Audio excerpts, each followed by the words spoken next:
Oh, sorry. I was bored waiting for all the tech stuff to get done and started daydreaming. Do you ever get bored? Good.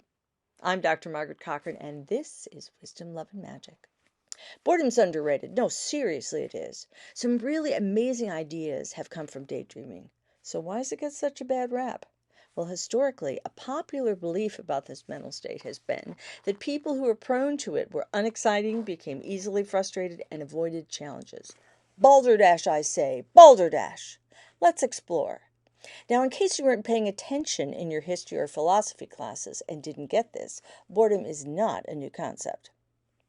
Through the centuries, writers such as the eminent German philosopher Heidegger, who, by the way, took the time and trouble, talk about being creative, to classify no less than 3 types of boredom: mundane, such as waiting for a bus; profound malaise, which sounds like depression to me; and a, quote, ineffable deficit of some unnameable something, end quote. He's a little vague there in number 3, but he's Heidegger, so cut him some slack.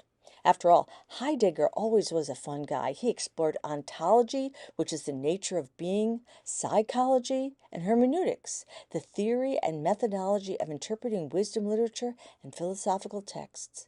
Now, he would be one fascinating dinner guest. An evening of sushi and existentialism? Come on, you know you want to. And then there's my man Seneca, a writer in the 1st century who liked to talk about Te Deum Vitae. He probed the concept of weariness and loathing of life. He was a, is that all there is type of guy? Yeah, he's not invited to dinner. And then there were the medieval monks, a truly overlooked and underrepresented population, until the English king Henry VIII came along and evicted them and took all their stuff. But history shows even they suffered from boredom. The Christian monk and ascetic John Cassian, writing in the 2nd century, noted that monks were prone to acedia, a confusion of the mind. Or put another way, they were bored out of theirs. You know the old day in, day out, nobody visits my cell, no one truly appreciates my illustrated manuscripts, blah, blah, blah. I don't know about you, but thinking like that makes me bored. But those representations display boredom in only a negative light, and current research shows that boredom can be a powerful constructive force for good, and that there are lenses other than negativity through which we can examine it. Oh, sorry, drifted off there for a sec. Had a comic book moment. I was fascinating about a superhero, complete with cape, spandex suit, and tights, who uses boredom to fight the evils of overstimulation and promotes creativity and inspiration for all. Suck it, cell phones, social media, and AI. In fact, being bored creates associations and pushes us to find deeper meaning and satisfaction in our lives. A study at Penn State in the U.S., done by Karen Gasper and Brianna Middlewood, examined different mindsets and their effect on creativity. They found that bored people outperformed those who identified as being relaxed, elated, or distressed when it came to creativity tests. In fact, the greater the feelings of boredom expressed, the more creative the participants' answers became. Another boredom study was conducted at the University of Central Lancashire in England by researchers Sandy Mann and Rebecca Cadman. In their investigation, they created 2 groups. One group was not asked to do anything boring, which was their control, and the other was asked to copy numbers from a phone book. Now, for those of you who have never seen or heard of a phone book, I suggest Googling it or perhaps looking it up on Wikipedia. Suffice to say, it was a mind-numbingly dull task. And then both groups were asked to come up with as many uses for empty plastic cups as they could think of. The group who suffered through the phone book exercises came up with more ideas than their non-board counterparts. Their second test was to form 3 groups: one who copied numbers, one who read the phone book, and one who did neither of those things.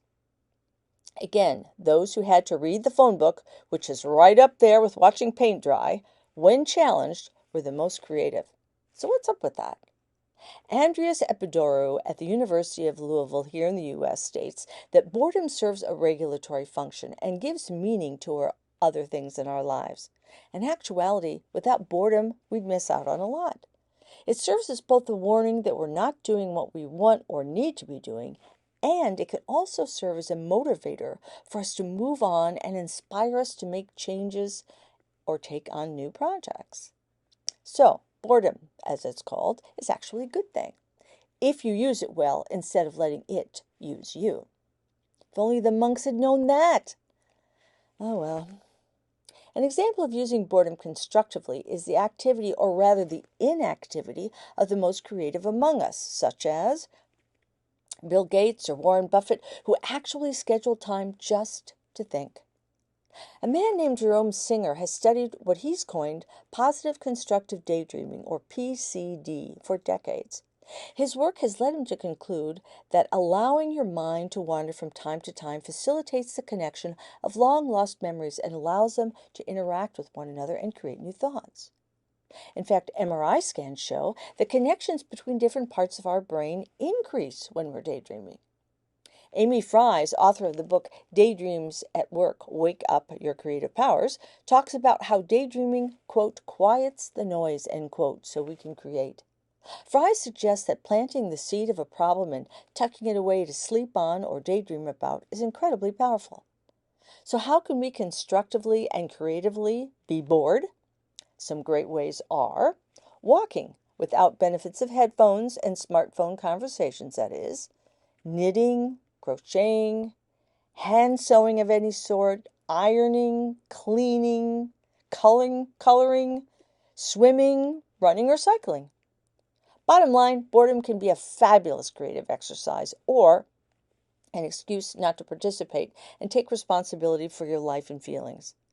Now, I'm going to imagine that you choose the creative option, but of course, only you can decide what boredom will look like and how it will function in your life.